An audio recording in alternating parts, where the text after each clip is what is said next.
The story I'd like to share with you is called the story of the First Inukshuk. Now, the Inukshuk is the pile of rocks you see on top of a hill. It's usually used as a marker. It's used for practical purposes like give direction where home is in case you might get lost, or the animals are, or maybe even used as a refrigerator. You store some meat. But there's a mythical legend behind the story about the first Inukshuk.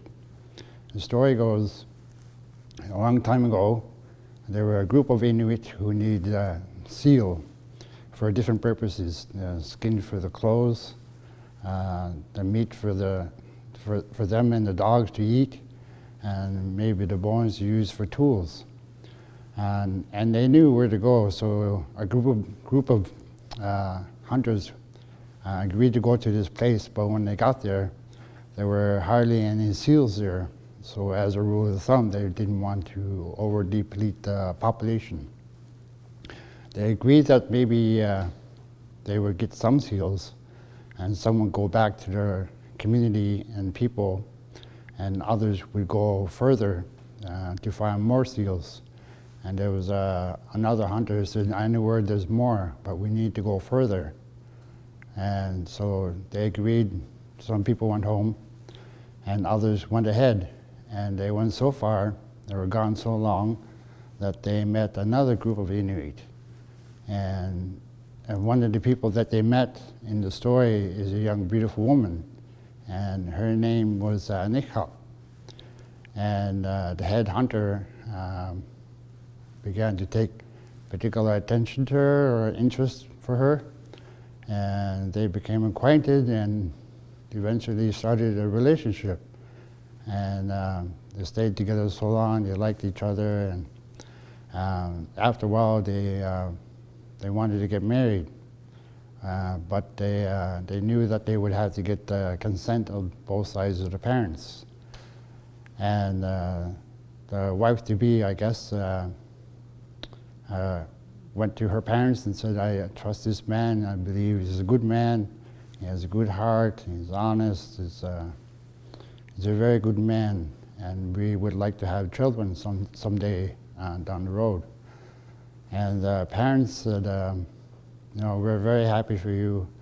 We're not going to give the consent just yet because we want to get to know this person. We haven't met him, we want to make sure that he's all right.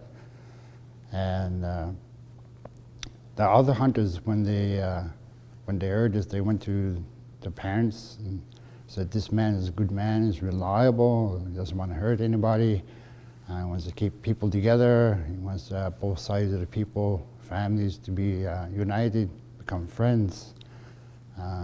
All around, he's a good hunter. And the parents said, we are very impressed that you came here, you are welcome here. You are welcome to our shelter, our food, whatever we can provide. We would like to be friends as well. And we respect you that you're here. And the head hunter, well, the parents said, we're not going to give the consent yet, but we would like to get to know this man, talk to him, and see what happens. So the head hunter went to the parents and said, I respect what you're doing. I know you love your daughter, you protect her. Hopefully both sides of the people can come together and we'll be all happy together, and nothing should be out of concern. So the parents said, we respect you're here, you're welcome here. We're going to go off and talk about this. We'll come back with our choice, our decision. And so the parents went off, and they came back eventually and said to their daughter and husband-to-be, I guess, said, we are going to agree to the marriage, but on a condition. And the husband-to-be said, what is the condition? And the parents said, we would like for you to go back to your community, to your people, to your family and so on, what had happened, and then come back the next summer. And the the husband-to-be said, I will agree to this. I've been on many lands, on many trips, I'm not afraid, I will be back. And wife-to-be said, started to become really sad because she knew that they would have to be separated, and she didn't want that. So he decided to take her on the highest hill, show her where he was going to take in kayak. And when they got up there, she was still sad, and she started saying, while you're gone, maybe something's going to happen. Maybe your kayak's going to overturn into the sea, overturned by a whale and drown in the sea. Or that maybe when you're gone, you're going to forget about me, find a new wife, and all these concerns. And he couldn't really say anything to console her, so he decided to do something. So he started picking up, went around, started looking for some rocks and started piling them up on one top of the other, and which piqued her curiosity. And she asked, when she became curious, she forgot about her tears and asked, "What are you doing?" And husband-to-be said, "In this pile of rocks I have captured my spirit, and I would like for you to come up here, see that no one dismantles it. Otherwise, the symbol and the reminder will not be present, because when we're together in spirit, we can be always together, never be apart, and it can last forever. And when we see each other on a spiritual level, we see the real beauty of each other, the love for one another, friendship, and nothing will go wrong." And when she heard this, she became really happy because she was thinking, nobody can really live without the spirit or the soul. It's impossible. So she knew that he would have to come back and claim his spirit.